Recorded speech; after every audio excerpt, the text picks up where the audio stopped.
Good morning, everybody. It's good to see you, and it is Wednesday. Happy Wednesday, Jimmy. It's been a good week so far. Been a good week so far. Absolutely. Absolutely. We just stick to our little grindstone. So we missed you yesterday, and we listened to Brian Buffini talk about doing the 10-day goals, little bits at a time, and it was Good. really, really good. Really good. I invited everybody. Some people are going to watch it again because it was packed with lots of ideas and tips. And I think I listened to it 3 times, and I learned something different every time. So it was good. It was really good. And Facebook live stream, is that what it was? No, it was a podcast. Okay. Yeah, on brianbuffini.com. Okay. Yeah. So we are 1.1 months of inventory. We are down under 3,200. We're now 3,143 single family homes available. With the condos and townhomes, we have 4,276 available homes. If you look at the January stats, however, we are selling almost 99 homes a day. So we need more listings. We got 108 listings yesterday. That's a good thing. We put 126 under contract, though. Of course, that Wow. I know. And we had 81 closings. So that's where that is. We start our Buffini Advanced class on January 15th, which is Friday, everybody, from 2 to 4. It's 8 Fridays for $395. So go to bee.vegas. We still have some spots so you can be in our live classroom and connect with people. And it's got a lot of synergy. We have a lot of fun in that class. 8 Fridays, 2 to 4. And I'm sure there'll be a happy hour somewhere in there. So everybody enjoys our classes. So, Jimmy, today I was looking at NAR. NAR has some really cool things they're doing this year. One of the things is that they're letting you brand a buyer's guide. And I'm going to put that up in the group. So you will be able to brand your own buyer's guide. We're also going to put the buyer's guide in the Agent Formula guides if you have our website. If you don't, go to agentformula.com, read all about it, sign up. It's only $59 a month this year, so for the first year, so please sign up. Always exciting things going on. We're always updating the site. You always have relevant information to post. And one of the things that we're going to be posting is the new some new things that NAR has researched, and they are really doing, so, the pandemic really brought the best out in a lot of people. Buffini's done 3 classes. He used to do 1 every 7 years. He did 3 while he was in the pandemic situation, which they still are. But the interesting thing is, that's not it. Come on, please don't do this to me. I told you I'm the producer, the director, and then we have. Well, I went to a Zoom class from a guy named Matthew Rathbun, who's a broker back east, and it was a CRS podcast, and it was about how to make your Zoom things more better, just how to improve your Zoom things, okay, or a Facebook live stream or whatever. And the one thing that he said that you had just brought up is get a moderator to help you with all the technology while you're trying to deliver your point. If you're trying to figure out, okay, where'd this string go? He said, get a moderator. And he had a picture of some young little girl up there who's a moderator. She's in front of a screen. It was really cool. Yes, yeah, it helps. I mean, Max is my moderator on Saturdays, which really helps because we always have a guest. And he's not in real estate, so his outside perspective and the questions he asks are really, really good. So I found what I was looking for. So according to NAR, I'm going to put this in the group. I know it's hard to read, but one of the things that's going on right now is people are looking for more kitchen space. Let me see if I can find the picture here. Yes, people are looking, they're remodeling their kitchens, and it's costing about $35,000 for them to do it, to really make it more space. And so many houses now are adding pantries, or new homes are adding pantries because that's what the public is wanting. more space to store food, which I thought was really interesting. And it's a top priority, among renovating homeowners right now. And in 2021, the U.S. U.S.Houzz, hold on, please. I don't know what you did, honey. I can't do it. So anyway, this is the surveyed homeowners turn their attention to upgrading their cabinets, replacing or refacing them, the percentage are adding or upgrading a pantry space, so it holds more food. And nearly half of the homeowners upgraded their pantry cabinets. 1 in 8 added a walk-in pantry, and both up compared to last year, the survey said. So, these are things that you can give little videos about and talk to people, because so here's the thing, Jimmy, if you know that this many, good morning, Teresa, good to see you.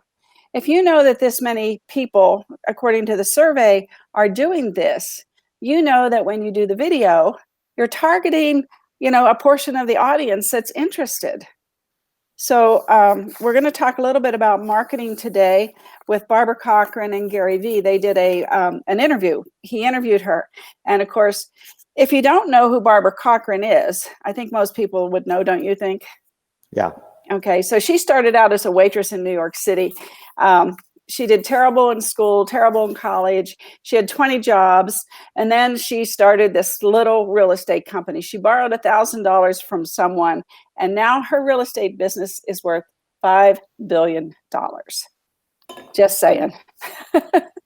So if she gives us advice, I think we should follow it, don't you?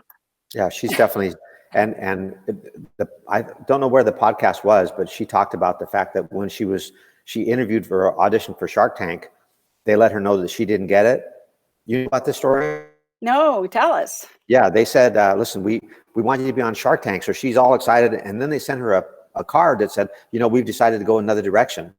And she called the guy and she said, I'm not used to hearing no. She said, I thought I was on this. I booked the time. She said, if you pick someone else, don't you think maybe you should talk to both of us and see which one is the best fit? Maybe you should interview or audition us, because you made all this decisions just based on some email or whatever. And they said, okay, we'll interview you. So her and this other lady shows up for the interview, and obviously Barbara Corcoran gets the Shark Tank position.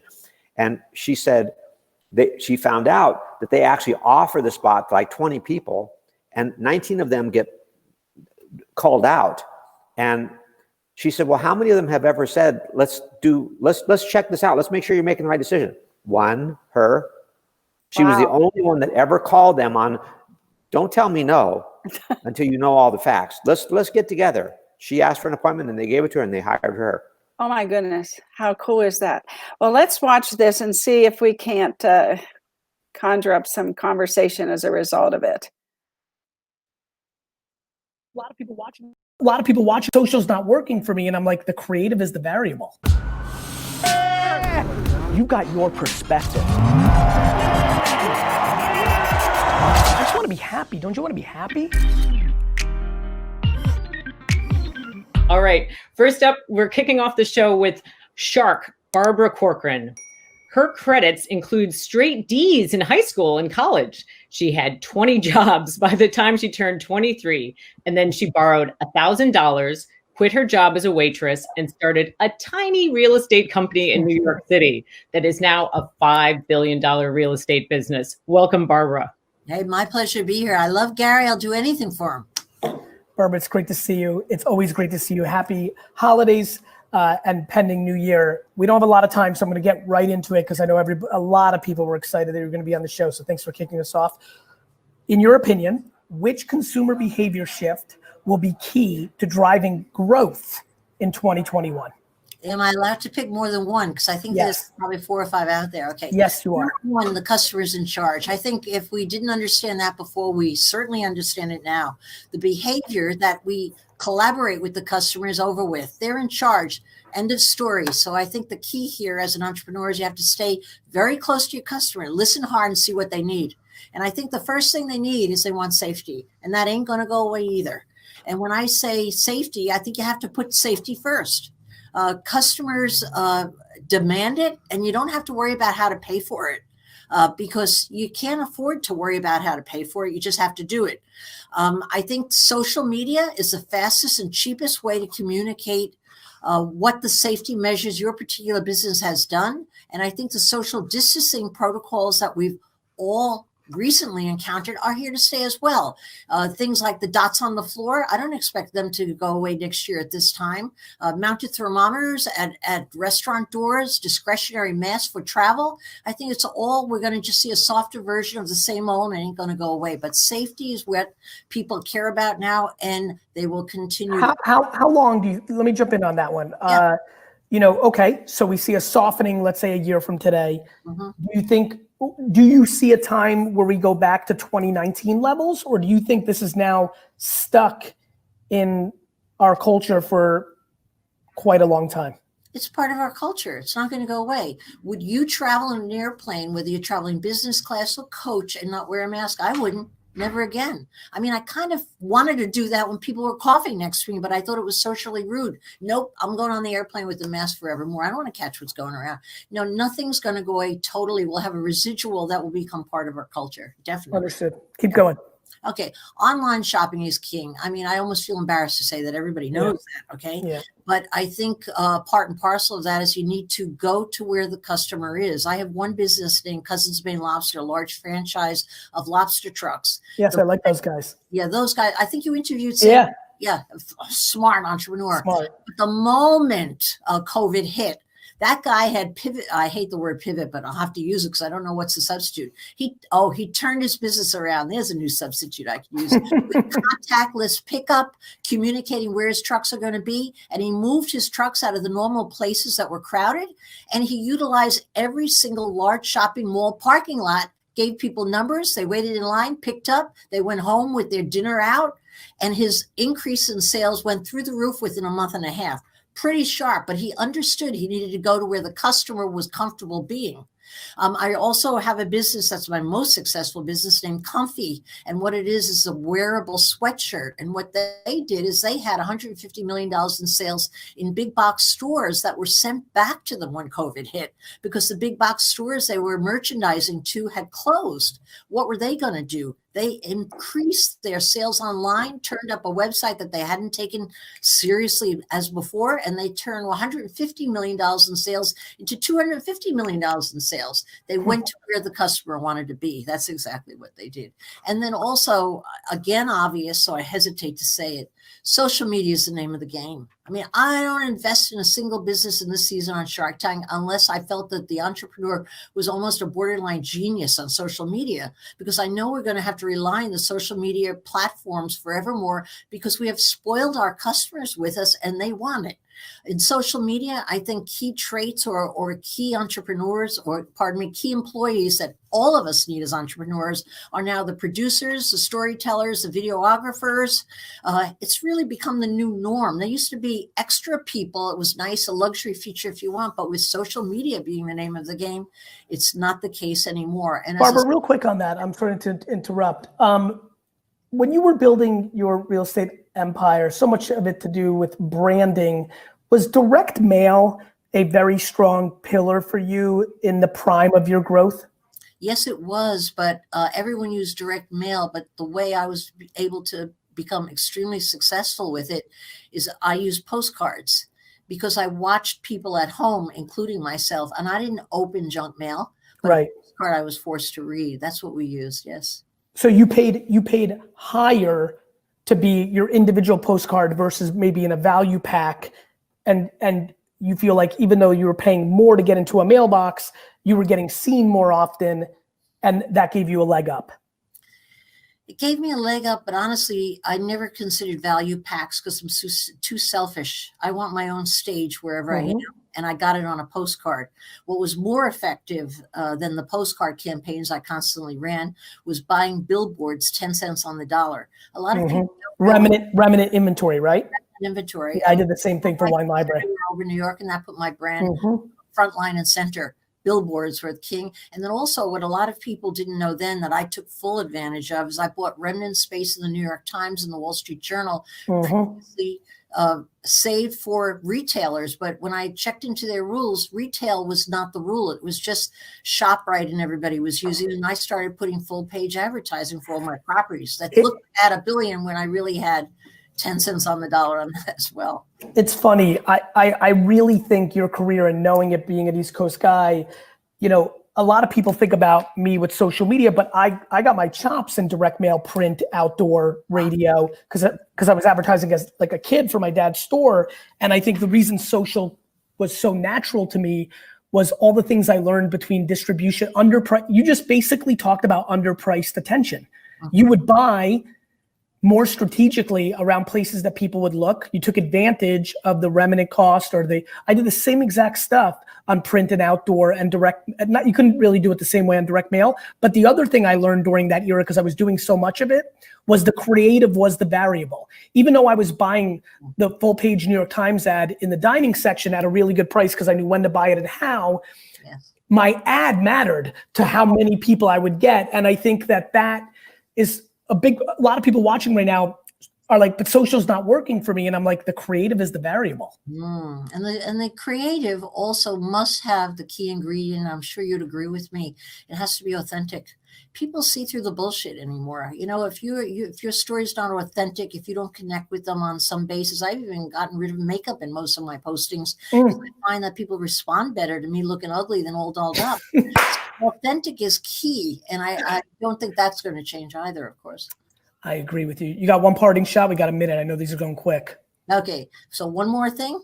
Please. You need to be an entrepreneur that thrives on change. I mean, if you don't welcome change and look for it, seek it out like a missile, like what's next, like a kid with a curiosity box, right?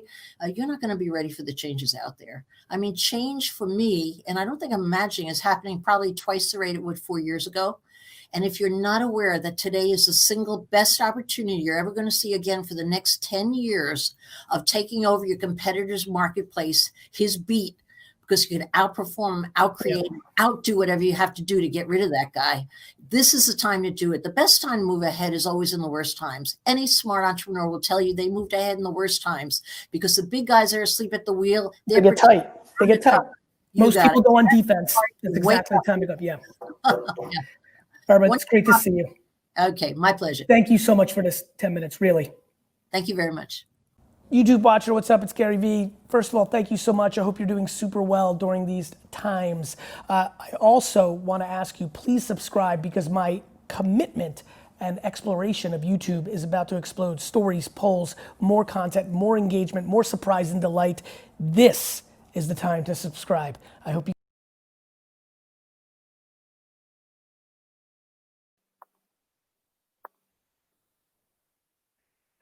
Good morning. Good morning. Hey, Jimmy. So a lot of good information there from, one of the most successful real estate companies in the country. And she said so many things in that 10 minutes. Go where the puck is going. We've been saying that forever, and she's saying that the consumer will tell you where to go. And they are embracing virtual tours. They are embracing video.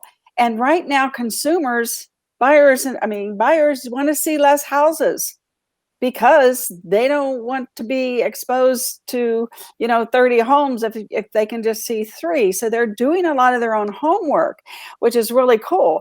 That's good for us because then we're spending less time with each buyer and they are figuring out what they want almost without us. Which means we've got to be able to guide them to the right sites and guide them to the right search engines. So they're looking at the right stuff. And those search engines got to tell us, Ruthie looked at this and this and this, and she favored these 2. What we're doing, what we're giving them has got to be interactive enough on our side that we can actually follow what they're doing and pay attention to them, because that's what she said. The customer is king. You got to pay attention to what they're actually doing. Just giving you a website, which is what MLS does. I can send you my new home site. I can put you up on Matrix, give you a search thing. But if I don't go back and see what you're actually looking at, I'm screwing up. Right. With our website, we ask people to sign in and keep their favorites for us. Right. Yeah. And so then we can go back and look and see what they like. And one of the things that Facebook has changed, their site has become so creative. And I had a meeting yesterday with my Australian mentor, Audrey, and she was showing me and Kane what you can now do with Facebook. And we're having a Facebook class on a free class for people who've taken, I would ask Sandy to come, please. But we've taken, and Claudia and Teresa, anybody that's taken the class. I see Joan, you've taken it. Leslie, I think you took it. But anyway, we're going to show you some things that she showed me. What you can do now is you can target your posts without paying for it. You can target your posts. So if you want to target California with your listing or with your virtual tour or with, a short video you did, whatever you did, you can target them without paying for it. That's huge. You can do marketing without paying for it. There's a few things you have to do first, and we'll show you in the class to be able to do that. But Facebook is really opening up here to allow people to target and get more engagement. And we have another little hot tip for you in class as to one of the number one ways to get engagement and what you do when you do put that video up. And these are easy things. These are not complicated. So I'm really excited to share that on Thursday from 1 to 3. We have a social media class for people who took our advertising class. Please come and learn how to do these things. You'll be spending less money. You'll be getting more engagement, and you'll get more business. I'm just really excited about that. And I love the things that Barbara said. She did the postcard thing where she was center stage. They didn't have to open an envelope. That postcard was there every 3 weeks for them to see when they wanted to sell their house. Oh, here's Barbara, right? Mm-hmm. She was there when they wanted her. That's the neat thing about mailing. But social media, that's where people are all the time. And if you're up there putting relevant videos up there about homes in Las Vegas and you're targeting those posts to people in California, you're going to hit a home run eventually. Well, and I can prospect anybody, or I can prospect people that are interested in what I have. And Facebook identifies these are people that are interested in what you have. And so when you call them, it leads the conversation. Ruthie, I'm calling you because you were interested in this and this. Are you still interested in this and this? Yeah, I'm still interested. Well, I have some information that you might want to know. I'm calling you because you've already raised your hand. I don't want to prospect 100 people to find the 2 interested. I want to prospect the 2 that are interested with the right message. Yeah, right. People that are engaging. And, we have spoiled the consumer with videos and with virtual tours. It's not going to go backwards. So before everybody else gets on the bandwagon, those of you that listen and follow me, do it now before everybody else is out there doing it. That I think getting there first is, you're the one that putting the puck in the basket. So get there first. Well, and that's what Barbara said. You have to change what you're doing to meet the new requirements. I buy just as much laundry soap now as I did 2 years ago, but I buy it differently. Walmart, you go to Walmart, they bring the stuff out to your car. You tell them online, this is what I want to pick up. I don't want to wander through your big box store. I want you to bring the stuff out to my car, or I want Amazon to bring it to my house. I got a box the other day and it had laundry soap in it. It had some silverware in it, had some bowls in it, and something else I got. But I could have gone to Walmart and bought all the stuff, or I could have had them just bring it to me. And they just brought it to me. I still use the same amount of soap as I ever used, just buying it differently. Yes, and like I was telling everybody, the iBuyer platforms are not at the top of the list in transactions last year or this year. So we have to keep ourselves up there, and the way to do it is to be in front of consumers with, and one of the things that Gary said, creative. It's the creative that's going to win. You have got to be the creative person. Don't do what everybody else is doing. Think of something different. And I know the people that are watching, Teresa, you're creative. Claudia, you're creative. Karen's creative. George, you are definitely creative.